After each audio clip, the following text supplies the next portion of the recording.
Quero saudar os irmãos com a graça e a paz. Glória a Deus. Privilégio poder estar aqui. Olha, a gente tem sempre boas notícias dessa igreja através do reverendo Zwinglio. Quando eu comecei a minha vida cristã na fé, eu comecei a frequentar um lugar chamado ABU, aliás, uma organização, e Zwinglio, Wycliffe, Beta, Neta, todo esse pessoal fazia parte da ABU ou da ABP. Foi um tempo muito importante na minha vida e marcou a minha vida cristã, até que Deus me chamou para o ministério. Eu fui membro da Igreja Presbiteriana de Alecrim, do Alecrim, e Jailson também era membro de lá. Nós nos encontramos no seminário, ele estava terminando o curso e eu estava começando. Foi assim, o primeiro ano era o último do Jailson.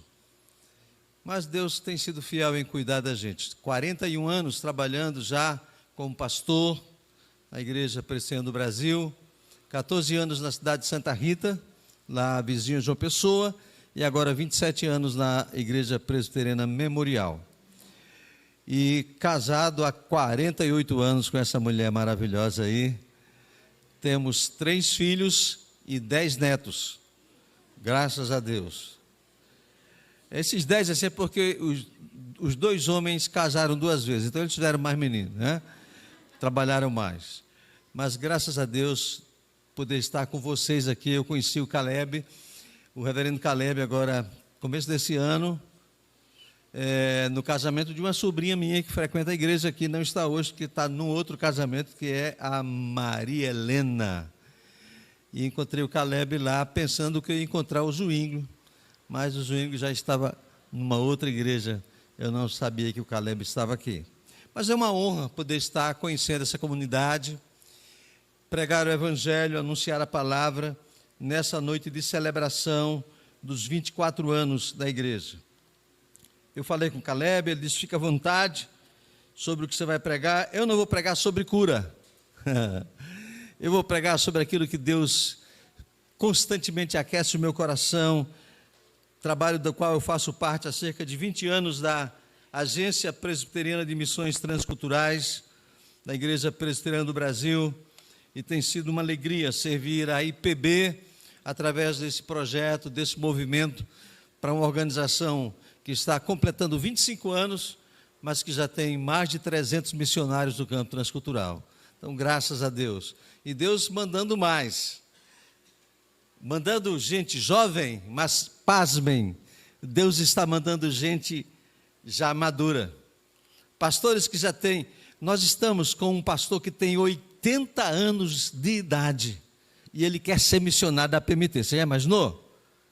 80 anos, querendo ser missionário. Então, Deus está querendo usar as pessoas, independente da idade que elas tenham, para servir ao Senhor. Desculpa, não é 80, é 83, eu diminui 3 anos. E esse irmão, assim, a gente está tentando encontrar um lugar para ele, onde ele possa servir como missionário da Agência Presbiteriana de Missões. Então, é Deus fazendo isso, levantando pessoas, jovens, muitos pastores que já estão no ministério há alguns anos, eles se dedicam, estão indo para o campo, passam pelo processo de preparo na agência, e depois eles vão para o campo missionário. E nós estamos cada dia vendo gente sair para o campo também transcultural. Sabemos que a Junta de Missões Nacionais tem um trabalho maravilhoso no Brasil, mas também nós temos esse grande trabalho através da APMT, Agência Presbiteriana de Missões Transculturais. Trago também um abraço da nossa igreja, da Igreja Presbiteriana Memorial. Desejo de que os irmãos continuem firmes no Senhor, assíduos, participando desta obra com alegria no coração, servindo a Deus, sempre com voluntariedade, com prazer, porque Deus se alegra com o povo dele quando o povo serve com alegria. Quero convidá-los a abrir a sua Bíblia no Evangelho segundo João, capítulo número 15. Eu vou ler somente um verso e a partir dele nós vamos trabalhar um pouco aquilo que Deus quer ministrar ao nosso coração nessa noite.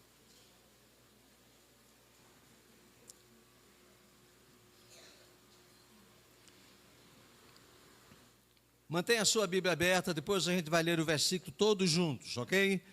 Eu quero só pedir que você feche os seus olhos, baixe a sua cabeça por um instante. Deus, eu quero colocar essa igreja diante do Senhor. O dia de hoje, amanhã, estaremos aqui ministrando a Tua palavra, nessa celebração de 24 anos de vida desta comunidade, onde o Senhor tem sido glorificado, onde a igreja tem sido abençoada e este bairro tem sido testemunha da glória de Deus nesse lugar. Portanto, em nome de Jesus, toma, Deus, o Teu servo em Tuas mãos e abre o coração da igreja para ouvir a Tua voz. Amém.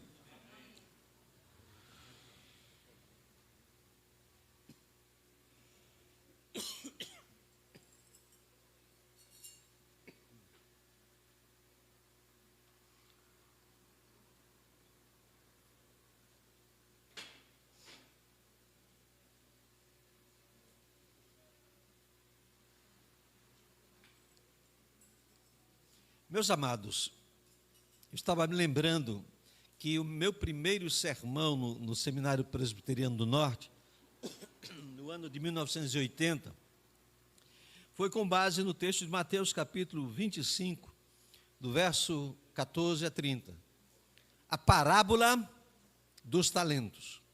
E eu queria começar essa reflexão com a parábola dos talentos, lembrando a vocês sobre isso. Vocês lembram que o Senhor, naquela história contada por Jesus, ele dá talentos aos seus servos e ele faz uma viagem. E ele, entregando esses talentos, ele um dia retornaria. E quando ele retorna, nós observamos que ele vai receber os talentos de volta. O que recebeu? 5. Ele trouxe mais 5 que ganhou. O outro também trouxe o dobro do que tinha conseguido distribuir, que o Senhor colocou na sua mão. Mas o terceiro, ele recebeu 1 talento, ele achou que era pouco. Talvez ele tenha pensado que, bom, eu poderia ter recebido mais, para poder produzir mais. Mas ele recebeu 1 e fez o quê? Enterrou o talento. E quando o Senhor disse, o que você tem para me devolver? Ele entregou o talento e ainda mais julgou o Senhor, dizendo assim, eu sei que o Senhor é muito rígido, muito duro, e que colhe onde não semeia e tal. Então, eu só tenho 1 talento aqui que eu guardei, que eu enterrei. E aí o Senhor disse assim, olha, você agiu muito mal. Por que você não investiu isso? Então, o que você tem vai ser dado ao outro, e você vai ser lançado fora. Sabe, essa é a história da parábola dos talentos. Mas o que me impressiona na parábola dos talentos é que a gente é chamado à percepção de uma verdade. Deus se agradou daquele que recebeu 5 e multiplicou. Deus se agradou do outro que também multiplicou. Mas Deus não se agradou, essa é a ideia do texto, daquele que guardou o seu talento. Então, há uma coisa verdadeira nesta parábola que nós podemos já aprender com ela. Deus tem um profundo interesse na multiplicação daquilo que Ele nos dá. Aquilo que Deus nos dá, Deus tem interesse que a gente multiplique. Ok? Então, vamos lá ao texto, Evangelho de João, capítulo 15.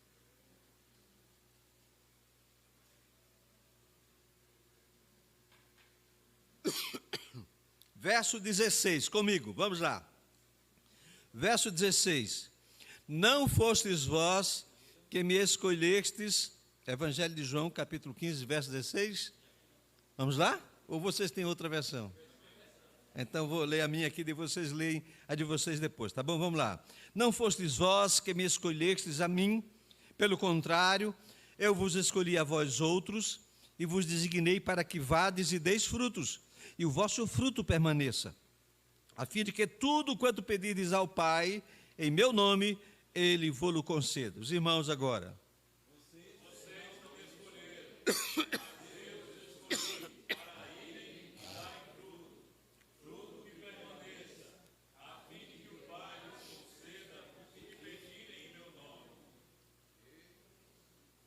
Ok, graças a Deus, que Deus use essa palavra, ministrando ao nosso coração as suas verdades. Amém, queridos? Amém. Glória a Deus. Gente, olha, o contexto dessa palavra está dentro daquele momento em que Jesus começa a fazer uma alegoria, e ele começa essa alegoria dizendo assim: eu sou a videira verdadeira, e o meu pai é o agricultor. Esta alegoria, ela é a alegoria da videira e dos ramos. Na verdade, ele está querendo ensinar que era preciso que os ramos permanecessem na videira para que produzissem frutos. É interessante perceber também que esse capítulo 15 de João, ele é narrado pelo evangelista João, justamente entre os dois capítulos que tratam da pessoa do Espírito Santo, capítulo 14 e o capítulo 16, e o capítulo 14 fala da promessa do Espírito Santo, da promessa do Consolador, e o capítulo 16 fala da missão do Consolador, e justamente no meio desta ação, ou desta narrativa do evangelista João, sobre a promessa do Espírito, e a ação ou a missão do Espírito, ele coloca esta alegoria que fala da videira e dos ramos.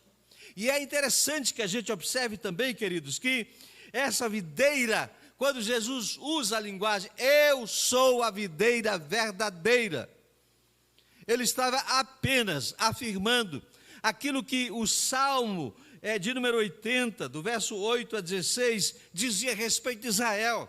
Israel também fora chamado de videira de Deus, mas agora Jesus disse: não é mais Israel a videira, eu sou a videira verdadeira. Agora é Cristo a videira, e a videira vem para dizer que nesta relação é preciso permanecer na videira para que haja frutos na videira. Nós partimos do princípio de que todos nós estamos na videira. Você está na videira. Você confessou Jesus como Senhor e Salvador, você está na videira. E se você está na videira, você precisa fazer o quê?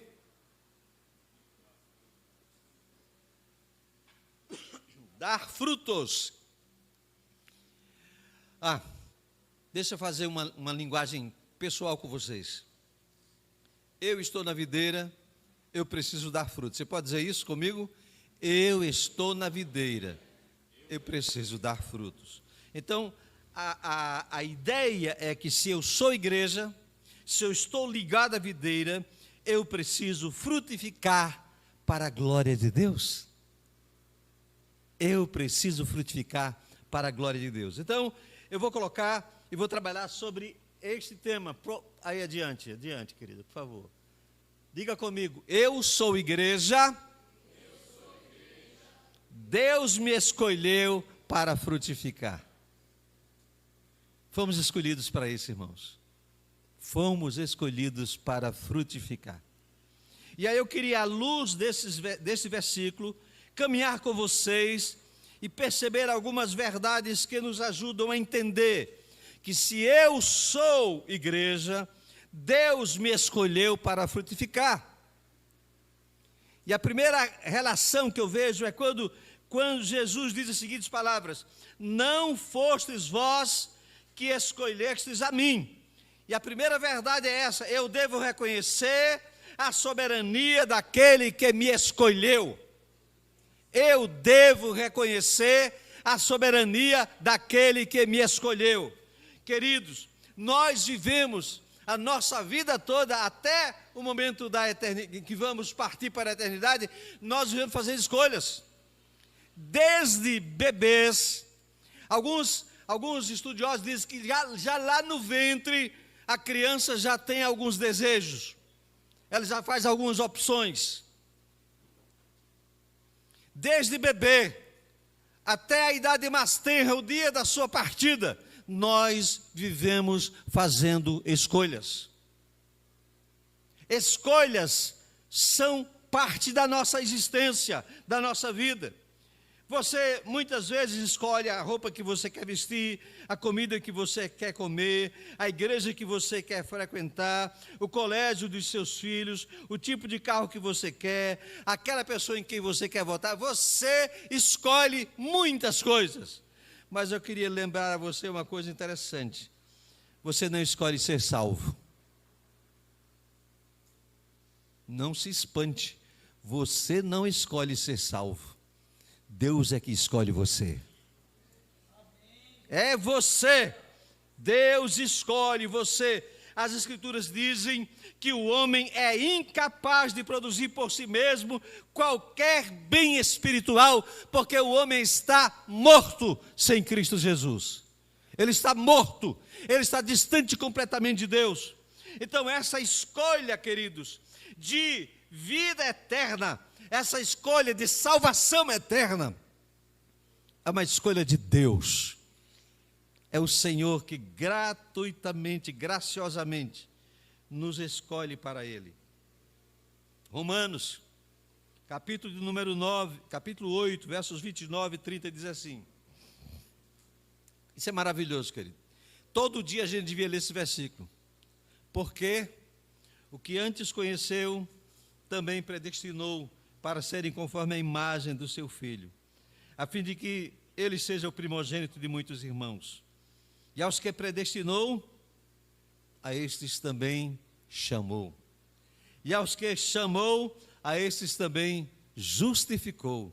E aos que justificou, a estes também glorificou. Aleluia. Queridos, na perspectiva divina, você está nesse mundo de sofrimento, mas Deus já glorificou você. Ele já tem isso certo na sua vida. Aquele que te escolheu antes da fundação do mundo é o mesmo que vai te levar para estar com Ele na glória. Louvado seja o seu nome. E nós temos, queridos, que reconhecer a soberania daquele que nos escolheu. Deus está afirmando: eu escolhi você. Eu escolhi você para ser meu servo, para ser a minha igreja. Aqui está um dos elementos principais da chamada doutrina da eleição. Nós fomos escolhidos. A principal doutrina adotada pelas igrejas reformadas, entre as quais a igreja presbiteriana está presente, é a doutrina da soberania de Deus. Deus é soberano. Deus é soberano. Deus é soberano para escolher a cada um de nós antes da fundação do mundo. Louvado seja o nome do Senhor. Por isso, amados, Paulo escrevendo aos irmãos de Éfeso, aqueles que ele chamava de eleito, ele diz assim: assim como nos escolheu nele, antes da fundação do mundo, para sermos santos e irrepreensíveis perante ele. Aleluia! Esse é o Deus que nos escolheu para a sua glória. Eu sou um escolhido de Deus. Ele me escolheu antes da fundação do mundo. Você também pode se alegrar e glorificar o Senhor que lhe escolheu antes da fundação do mundo. Provavelmente você já ouviu falar de um homem chamado Agostinho de Hipona, na igreja católica é chamado de Santo Agostinho. Agostinho de Hipona, ele viveu uma vida de devassidão, mas a sua mãe, Mônica, orava bastante por ele, até que ele um dia se converte e Deus transforma o coração de Agostinho. E aí ele faz, entre as declarações que se cita a respeito de Agostinho, ele faz uma citação sobre a sua vida. Ele diz assim: Deus me escolheu, porque Deus sabia que se fosse eu que tivesse que escolher a ele, eu nunca o escolheria. Deus nos escolheu. Deus escolheu você, meu irmão. Não adianta você tentar encontrar uma resposta. Será que foi Deus que me escolheu? Ou fui eu que escolhi a Deus? Não. Você só está aqui. Você só está salvo. Você só confessa Jesus como Senhor e Salvador, porque Deus o escolheu para a glória dele. Amados, eu vos escolhi. Essa é a palavra do Senhor Jesus. Não fostes vós que escolhestes a mim. Eu vos escolhi. Ele é o grande eu sou, e Ele toma as decisões soberanas. Aquele que escolheu a mim e escolheu a você, Ele é simplesmente o Criador do universo. Aquele que escolheu a mim e a você, Ele é o Senhor soberano, o Todo-Poderoso, o El Shaddai, o Senhor dos exércitos. Somente Ele pode tomar decisões próprias e não ser questionado nessas decisões. Ele teve a opção de escolher o sacrifício de Abel e não a oferta de Caim. Foi ele que tomou a decisão de escolher Abraão ou Abrão, que vivia em Ur, na Caldeia, numa região de profunda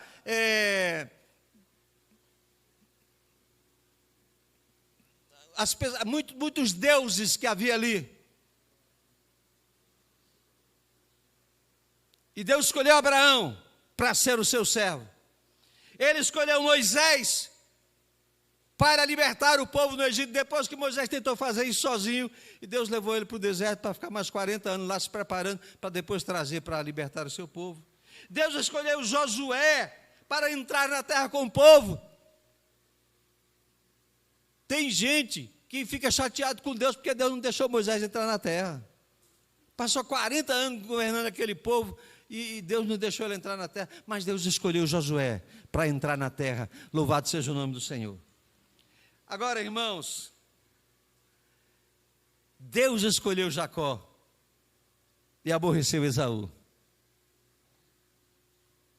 Você sabe que Jacó nasceu segurando no pé do irmão dele. Eles eram gêmeos. Esaú já havia saído, e diz a Bíblia que Jacó veio segurando no pé. Mas Deus amou Jacó e aborreceu Esaú. É Deus. Paulo, na carta aos Romanos, diz: por que você está querendo discutir com Deus? Deus tem esse poder. Deus é quem faz a escolha, e faz a escolha soberana. Foi Deus que graciosamente escolheu Maria para ser a mãe do Salvador, e chamou de bem-aventurada aquela mulher. Foi Deus que maravilhosamente, graciosamente escolheu você, elegeu você, separou você, selecionou você e disse: você é meu. E aí Jesus disse: todo aquele que o Pai me deu, ninguém vai arrebatar da minha mão. Você é do Senhor? Você é do Senhor. Lembre-se, meu irmão, Deus escolheu você para frutificar, mas nós precisamos, nessa manifestação daquilo que Deus quer que façamos, reconhecer a soberania daquele que nos escolheu. Eu não fui escolhido pelo governador desse estado, eu não fui escolhido pelo presidente da república desse país, não fui escolhido pelo prefeito dessa cidade, eu fui escolhido pelo Deus Todo-Poderoso. Eu vou anunciar a sua glória. Meus irmãos, eu vou frutificar, porque eu sou um escolhido de Deus. A outra realidade que esse texto nos mostra é que há uma frase no texto que Jesus disse: eu vos designei para que vades. Eu fui escolhido e agora eu devo realizar a tarefa que me foi atribuída. Eu devo realizar a tarefa que me foi dada. Vá fazer a tarefa que lhe foi dada. Sabe, queridos, aquele que é vocacionado, aquele que é chamado, ele tem uma tarefa para cumprir, e nós temos essa responsabilidade: ir, anunciar, falar, proclamar, dizer que só o Senhor é Deus e só há salvação em Cristo Jesus, o nosso Senhor. Esse Deus nos chama para fazer a obra. Você e eu somos chamados, não apenas o pastor Zuínglio, não apenas o pastor Jailson, o pastor Caleb, o pastor Aguinaldo, todos nós somos chamados, amém, queridos? Todos, fomos chamados para frutificar para a glória do nome do Senhor. Nós somos vocacionados e devemos encarnar esta realidade da tarefa que nos foi dada. O que estamos fazendo com essa responsabilidade que nos foi dada? Meus amados, realizar a tarefa é assumir a missão. Que missão é essa? A missão de ir por todo o mundo, de proclamar as boas novas do Evangelho, a missão de contar ao mundo aquilo que Cristo fez por você.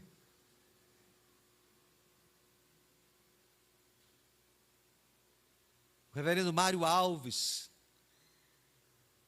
hoje já está bem velhinho, servindo lá no estado de São Paulo, na cidade de São Paulo. Ele me conta uma vez que ele tinha uma irmã na igreja dele que o convidou para fazer uma visita na sua casa. E ele foi fazer a visita, foi com a sua esposa visitar. Quando ele chegou lá, recebeu, sentou, aí o marido da mulher não era crente. Aí ele pegou a Bíblia e disse: eu queria fazer uma leitura das Escrituras Sagradas. Aí o marido disse: eu não autorizo você a ler a Bíblia na minha casa. Não posso ler a Bíblia, a palavra de Deus não pode. Aí ele disse: tudo bem, a sua casa, o direito é seu. Eu posso falar da minha vida? A vida é sua, você fala o que você quiser. Aí ele começou a contar o testemunho dele, o homem se converteu no final. Amém, irmão? Então dê testemunho da sua vida. Você não foi salvo, você não foi redimido, você não foi comprado pelo sangue de Jesus, você não foi escolhido antes da fundação do mundo. Então que a sua vida seja um livro aberto, seja um testemunho. Use a palavra, use a palavra, use a palavra. Mas se não puder usar, testemunhe com a sua própria vida. Anunciar as virtudes daquele que nos chamou das trevas para a sua maravilhosa luz. Falar. E quando você tiver que calar, lembre que Deus está dizendo, assim como disse para Paulo: fala e não te cales, porque ainda tenho muito povo nesse bairro, ainda tenho muito povo nesta cidade de Natal. Louvado seja o nome do Senhor. Então fala e não te cales. Jesus, queridos, é o testemunho encarnado da missão de Deus ao homem. O Verbo se fez carne e habitou entre nós, e vimos a sua glória, a glória do unigênito do Pai. Assumir a missão é verbalizar-se na história, se tornar real. E verbalizar-se não é apenas soltar palavras, é se tornar semelhante àquele que se fez carne e habitou entre nós para mudar a história. É, de fato, compreender que aquele que nos vocacionou, Ele é o Senhor da história, e Ele muda as pessoas, assim como mudou o nosso coração. Assim como Ele encarnou e viveu no meio de nós, nós devemos viver a realidade do nosso testemunho no mundo onde Deus nos inseriu. Encarnar a tarefa, irmãos, é verbalizar o Evangelho com a própria vida. Encarnar a tarefa é assumir a responsabilidade querigmática da missão, proclamadora da missão. Eu tenho que falar.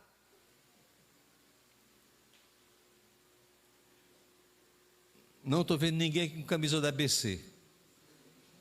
Mas deve ter algum torcedor da ABC aqui. Deve ter torcedor do América, do Alecrim. Existe o Alecrim ainda? Provavelmente, não sei se está jogando hoje, vai jogar amanhã, mas você vai estar falando com os seus amigos sobre o jogo. A ABC jogou ruim demais, o América foi melhor. Não sei. Então, falamos do jogo, falamos do futebol. Foi o próprio reverendo Mário que me disse uma vez assim: Aguinaldo, você não imagina a tristeza de um pastor, quando termina o culto, ele está lá na porta, cumprimentando os irmãos, e aí ele termina de pregar, e os irmãos estão perguntando: quanto foi o jogo? Todo mundo perguntando pelo jogo, mas não comenta nada da mensagem. Quando você sair daqui, não fala sobre o jogo lá fora, viu, por favor, hoje, pelo menos. Diz assim: a mensagem foi uma bênção. Olha, já tenho aqui a falar do jogo hoje aqui. Então, gente, olha, presta bem atenção a viver a realidade da proclamação, a realidade testemunhal, submeter-se a orientar do Espírito Santo, que é Deus presente em nossa vida. O Espírito Santo não é alguma coisa que a gente chama aqui, ele entra, não, ele já está. Se você é crente, ele já está no seu coração. Então, queridos, nós temos que dizer assim, aquilo que Paulo dizia a respeito da sua vida cristã: em nada eu tenho uma vida por preciosa para mim mesmo, contanto que eu cumpra a carreira e o ministério que recebi do Senhor para testemunhar da sua graça. Aleluia. Eu vos designei para que vades. Pode ser que o primeiro passo seja dentro da sua casa, sua família. Pode ser que o passo seguinte seja nesse bairro. Pode ser que o próximo passo seja na cidade de Natal, no estado do Rio Grande do Norte. Encarne essa tarefa. Do mesmo modo que Abraão, ao sair da terra de Ur, na Caldeia, foi em busca da terra prometida. Do mesmo modo que Davi, ao se confrontar com o gigante Golias, ele tinha certeza que o seu Deus era soberano e que daria vitória para ele. Do mesmo modo que João Batista pôde olhar para Jesus e dizer assim: este é o Cordeiro de Deus que tira o pecado do mundo. Convém que ele cresça e que eu diminua. Do mesmo modo que os apóstolos, quando estavam diante do Sinédrio, eles disseram assim: nós não podemos deixar de falar das coisas que vimos e ouvimos. Talvez você possa dizer assim como o apóstolo Paulo: ai de mim, se eu não pregar esse evangelho. Lembre-se, meu irmão, Deus lhe escolheu para frutificar. E se Deus lhe escolheu para frutificar, eu e você devemos realizar a tarefa que nos foi atribuída por Ele. Amém, queridos? Glória a Deus. Mas há uma outra coisa que a gente aprende aqui sobre esta realidade de que Deus nos fez igreja e Ele nos escolheu para frutificar. Veja as palavras de Jesus. Ele diz: para que vades e deis fruto, e o vosso fruto permaneça. Você pode dizer assim: eu sou igreja? Se você é igreja, você foi chamado para frutificar. A igreja tem essa tarefa. Eu e você fomos chamados para frutificar. É até possível que de algum modo você não produza fruto por um instante, mas nós fomos chamados para frutificar. Nós podemos ganhar vidas, nós podemos levar o evangelho e ver os frutos da obra que realizamos. Mateus capítulo 21 narra uma história que mostra a preocupação do Senhor com os frutos.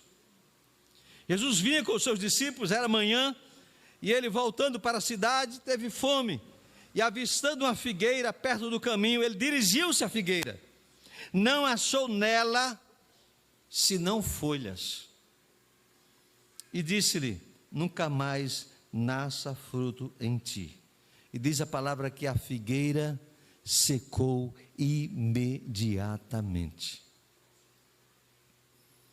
É possível que por alguma negligência minha como cristão, eu não esteja produzindo fruto.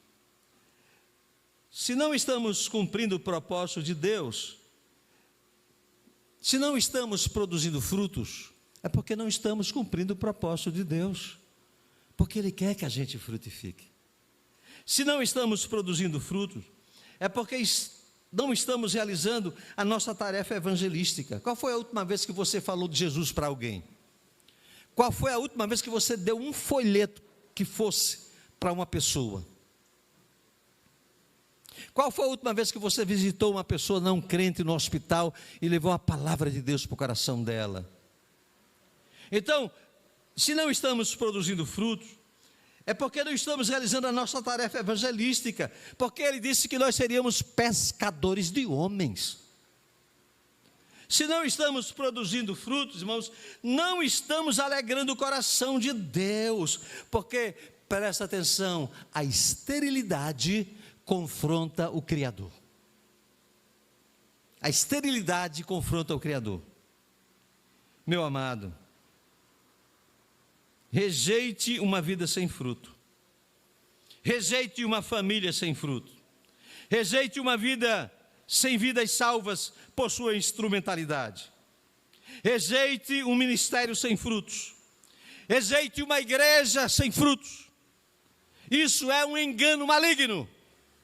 Deus quer que nós possamos gerar frutos para a sua glória. Não se dê por satisfeito. Trabalhe, evangelize, corra, leia a palavra, entregue a palavra, ore. E Deus vai fazer a obra no seu lugar. Você não pode salvar ninguém, mas é Deus que vai fazer a salvação dele. Amém, queridos? Amém. Agora eu me lembro de um amigo, eu acho que ele nem lembra mais de mim, mas ele é cantor, já está com um pouquinho mais velho do que eu.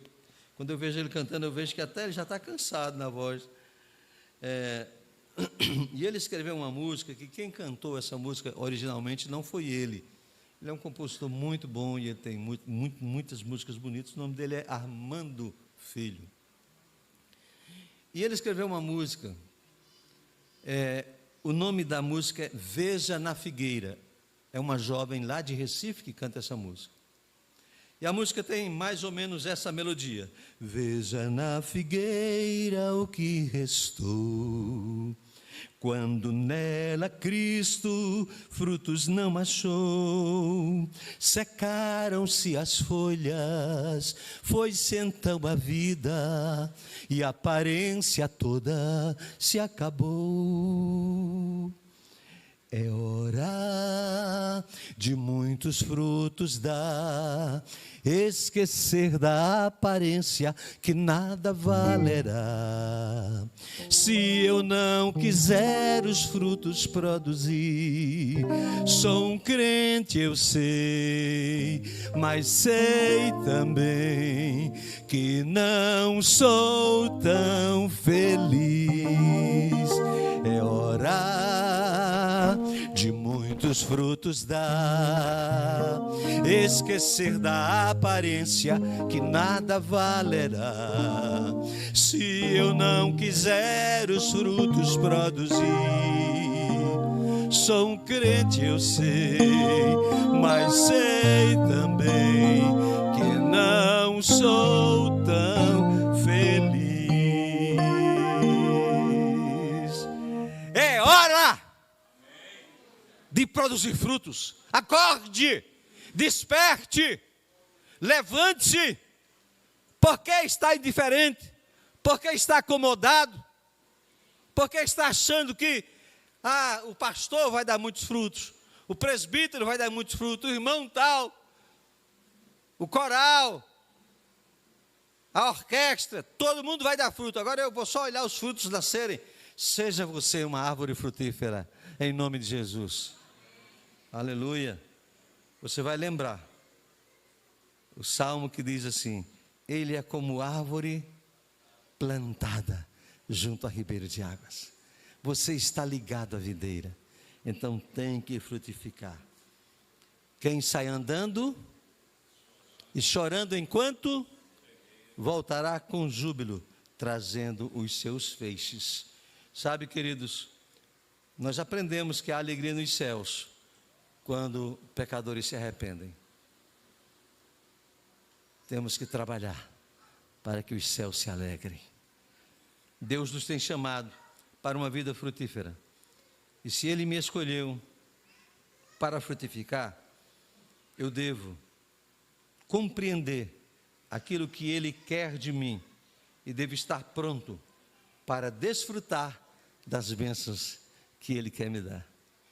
Meu irmão, a Bíblia diz que uma alma vale o quê?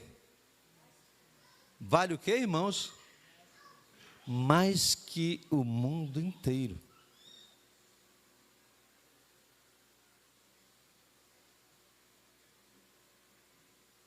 Ganhe uma alma, você terá muito mais do que o mundo inteiro. Ganhe uma alma. Deixe-me falar sobre esse personagem que vai aparecer aí. O nome dele é John Guedji. John Guedji, ele viveu durante alguns anos na Melanésia Oriental, numa ilha chamada Aneitium, no Pacífico. Ele viveu ali entre os anos 1848 e 1872.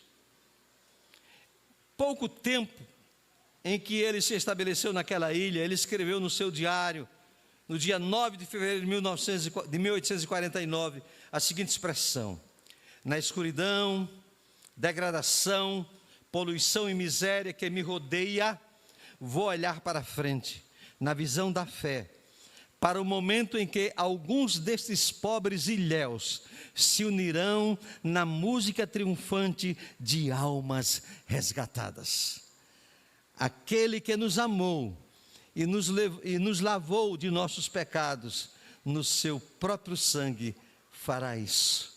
Aleluia.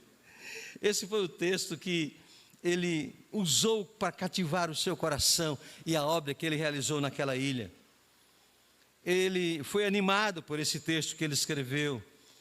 Esse foi o texto que diariamente ele lia para dar ânimo ao trabalho que ele estava fazendo. Ele ficou naquela ilha 24 anos. Durante os 24 anos que ele ficou ali, ele trabalhou, evangelizou. E quando foi no dia 14 de dezembro de 1872, ele foi levado para o Senhor. Uma placa comemorativa do seu ministério foi colocada no púlpito atrás da igreja em Ancout, em Sydney.